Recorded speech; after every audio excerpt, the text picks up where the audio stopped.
The Song of Solomon 5, and we're going to be looking at verses 10 through 16. So we'll finish up chapter 5 tonight. It says, "My beloved is radiant and ruddy, distinguished among 10,000. His head is the finest gold, his locks are wavy, black as a raven. His eyes are like doves beside streams of water, bathed in milk, sitting beside a full pool. His cheeks are like beds of spices, mounds of sweet-smelling herbs. His lips are lilies, dripping liquid myrrh. His arms are rods of gold, set with jewels. His body is polished ivory, bedeckled with sapphires. His legs are alabaster columns, set on bases of gold. His appearance is like Lebanon, choice as the cedars. His mouth is most sweet, and he is altogether desirable. This is my beloved, and this is my friend, O daughters of Jerusalem." I want you to see first in verses 10 through 15 that you should praise your mate.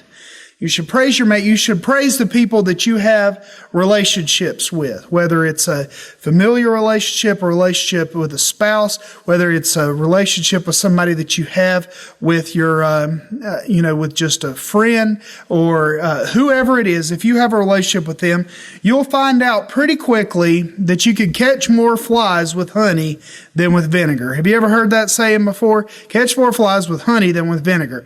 I remember I used to talk to people in school and they would have to deal with the financial aid office and they'd say, "I don't know, I can't get anything out of financial aid people, whatever," and I just blessed them out and I was telling them everything and they said, "Have you got anything?" I said, "No, I got everything taken care of." And they said, "Well, how did you do that?" I said, "I went over there and I was really nice to them." And I guess they wanted to help me after that, right? And I would say you always catch more flies with honey than with vinegar. Unless it's salt and vinegar chips. I do like those a lot. No, you don't catch a lot of flies with vinegar. You'll catch them with honey, though. And one of the ways that you can build a relationship is to talk about the people and let them know, the people that you have relationships with, the good things about them. Now, this is focused really on the appearance of him. This is Shulamite, and she's talking about Solomon. And she says some things. She said his head's the finest gold, and they're wavy and black as raven. She's like, he's got really nice hair. Got really nice hair. His hair just looks so good. I figured Solomon probably was a good-looking guy. That's just my guess, knowing how the Bible describes him and then knowing how, David, his father, was described and how his mother Bathsheba was described. You would think he came from pretty good stock, and so he's probably a pretty good-looking guy. And but she goes on, his eyes are like doves. Apparently that was a really big compliment back then because he described her eyes as like doves before too. And that his eyes were just beautiful beside streams of water, bathed in milk, sitting beside a full pool. I mean, she's like, I get lost in his eyes. It looks like the sweetest milk that I could see. I mean, his eyes are just so sweet. She talks about his cheeks being like a bed of spices. It's an interesting thing. And mounds of sweet-smelling herbs. And his lips are like lilies, and they drip with liquid myrrh. And then I started to think that Solomon must have been a pretty strong guy too, because she says his arms are rods of gold set with jewels. So he was, like he was strong, heavy guy, right? He said his body is like polished ivory bedecked with sapphire. So he's, pretty good looking, and he just had, the good flawless skin and was all decked out, looking strong. And then his legs are like alabaster columns set on bases of gold, and his appearance is like Lebanon, choice as the cedars, like he's strong.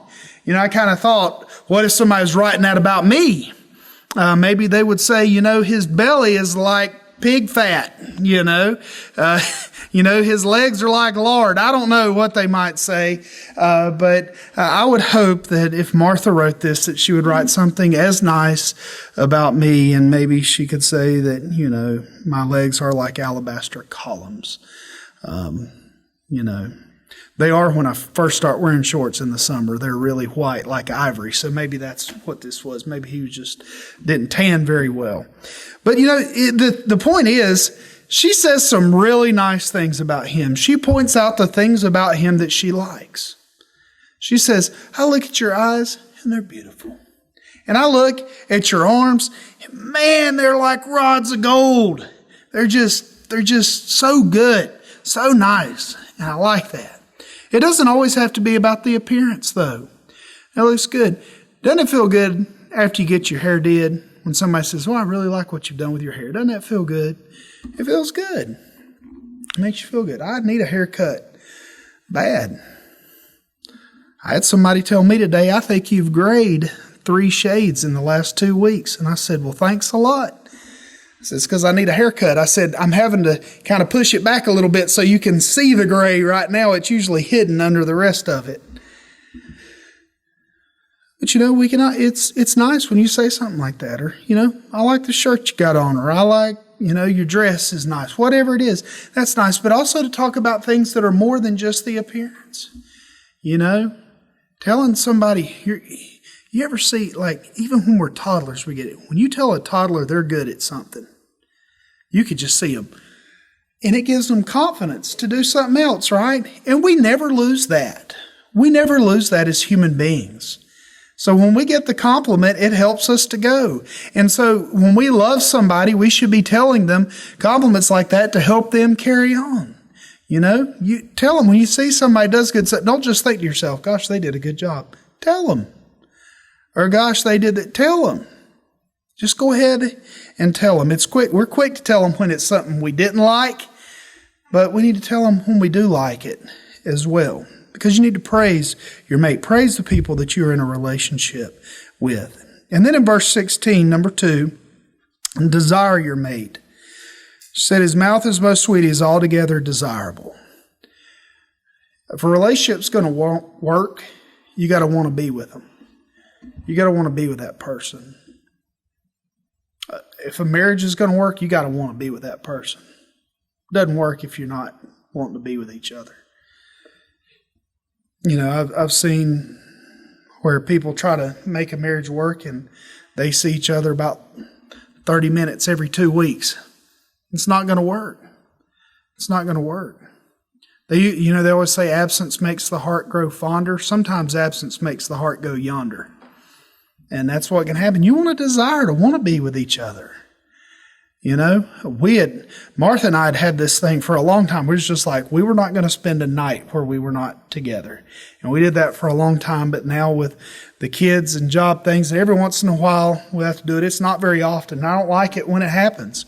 There's times that I have really, I'd get up and I'd be driving I'd leave the house at 3:00 in the morning so that I didn't have to spend the night somewhere so that we could be together that night before. And just because that's what I want. I want a desire. I want to be with her. I want to be with her. It makes me feel better when I lay down at night and she's there beside me. It's just a better thing. And it's because I desire to be with her. And I want to desire to be with her even more. And you should want to desire to be with the people that you have relationships with. If you have a friend that you haven't seen in years and years and years, you're probably not that good a friend with them because people change over the years. And you don't know them as well. You should want to desire to be with them and desire to have that relationship with them. And now when you take that and you remember that we as the church are the bride, Christ is the groom, and we think about this in the context of a spiritual marriage between the church and Jesus Christ, we should praise Jesus, right? And that's what we do. That's why we're here tonight, to praise Jesus. That's why we read the Bible. That's why we come to Sunday school. That's why we do all these things, right? Because we want to praise Him. And then we should desire Him. And I think if we would learn more to desire Jesus, that we would see how insignificant so many other things that we think are really significant are not. We'll think they're really significant, but when we desire Jesus with all that we are, when we find our ultimate satisfaction in Him, when we know that we are most at peace and we are most at joy, and that we are, yes, even happiest when we are most immersed in Him, when we are desiring Him with all that we are, then we'll find out, just like the song says, turn your eyes upon Jesus, look full in His wonderful face, and the things of earth will grow strangely dim in the light of His glory and grace. We'll find that out really quick if we'll desire Him.